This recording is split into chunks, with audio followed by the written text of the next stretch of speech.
Hello दोस्तों, आज हम पढ़ने वाले क्लास 10 का प्रकाश का परावर्तन तथा अपवर्तन। तो सबसे पहले हम यह समझ लेते हैं कि प्रकाश क्या है। तो प्रकाश एक प्रकार की ऊर्जा है जिसकी सहायता से हमें वस्तुएं दिखाई देती हैं। प्रकाश को हम रोशनी भी कह सकते हैं। प्रकाश रोशनी भी है, रोशनी भी समझ सकते हैं। रोशनी हो गया, उजाला हो गया, ये सब प्रकाश ही हैं। अब ऊर्जा क्या है? जिसकी मदद से हम लोग कोई जिसकी मदद से हम लोग कोई काम कर सकते हैं, उसे ऊर्जा कहते हैं। जैसे हाथ में क्या रहता है? हाथ में पेशीय ऊर्जा, बहते पानी में गतिज ऊर्जा। तो आगे हम बढ़ते हैं। अब देखते हैं प्रकाश का प्रवर्तन। तो टकरा कर वापस लौट आना। जैसे कि कोई प्रकाश की किरण है, जैसे आईना देख लीजिए, आईने में अगर हम टॉर्च जलाते हैं तो वह वापस रिटर्न आता है। कोई भी वस्तु परावर्तन के ही कारण दिखाई देती है। ब्लैक होल में परावर्तन नहीं होती। परावर्तन का सबसे अच्छा उदाहरण दर्पण है। दर्पण मतलब होता है शीशा, जैसे कोई समतल दर्पण या गोलीय दर्पण, इसका मतलब शीशा हुआ, आईना जिसे कहते हैं। अब दर्पण के निर्माण, दर्पण किस चीज़ से मिलकर बनता है? यह ग्लूकोज मिलाया जाता है एवं दर्पण के पीछे एजी यानी कि सिल्वर ब्रोमाइड का कलाई किया जाता है। जो शीशा के पीछे लगा होता है उसे क्या कहते हैं?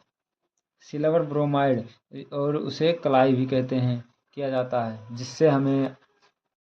तो दोस्तों, आज हम समझने वाले हैं प्रकाश के परावर्तन के नियम। तो प्रकाश के परावर्तन के नियम क्या हैं? तो दोस्तों, जैसा कि इस चित्र में आपको दिखाई दे रहा होगा कि आपतित किरण, जो आने वाली किरण को हम कहते हैं आपतित किरण, और जो आईना से टकरा के जाती है उसे हम कहते हैं परावर्तित किरण। अब ये एक प्रकार का समतल दर्पण है, इसमें ये पीछे कलाई लगा हुआ है, कलाई, या आप यह भी कह सकते हैं कि सिल्वर ब्रोमाइड लगा हुआ है, जिसके कारण से हमें दिखाई देता है। और इसके बीच में क्या ले रहता है? अभिलंब। इसे हम नॉर्मल भी कहते हैं, इसे यन से हम दर्शाते हैं, इसे यन से दर्शाया जाता है। और आपतित किरण को ये से दर्शाया जाता है, परावर्तित किरण को बी से दर्शाया जाता है, और आपतन जो कोण होते हैं उसे आई से दर्शाया जाता है, और परावर्तन कोण जो होते हैं उसे आर से दर्शाया जाता है। और इसे हम परावर्तक तल भी कहते हैं, एक्स वाई अक्ष, और इसे वो बिंदु कहते हैं।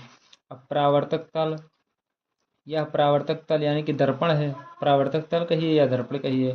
अब कोण को हमेशा अभिलंब से मापते हैं। अब इसमें ये जो कोण है यह अभिलंब है। अब इसी से हम इस कोण को मापते हैं, अभिलंब से इधर और अभिलंब के इधर। ये बीचों बीच में जो होता है उसे अभिलंब कहते हैं। आपतित किरण दर्पण के आपतन बिंदु पर, अभिलंब तथा परावर्तित किरण सभी एक ही तल पे में होते हैं। अब जैसे कि देख लीजिए, आपतित किरण जो है यह भी इसी तल में आकर मिला है, परावर्तित किरण है वो भी इसी तल में मिला है। जो यह कोण बनाता है, आपतन कोण परावर्तन कोण, वो भी इसी तल में बनाता है, अभिलंब भी इसी तल में है। आपतित कोण को हम आपतित किरण को हम दर्शाते हैं ये से, आपतन कोण को आई से दर्शाते हैं, परावर्तन कोण को आर से दर्शाते हैं, परावर्तित कोण को बी से दर्शाते हैं। ये प्रकाश के परावर्तन का नियम। अगर यही ग्राफ आपको समझ में आ गया तो यह जान लीजिए कि आपको प्रकाश के परावर्तन के नियम याद हैं। कहने का मतलब ये है कि इसी में ये जैसे जैसे दर्शाया गया उसी को इसमें ऐसे लिखा गया है। ये नीचे आप इसका स्क्रीनशॉट भी ले सकते हैं। तो बने रहिए नेक्स्ट वीडियो के लिए। धन्यवाद।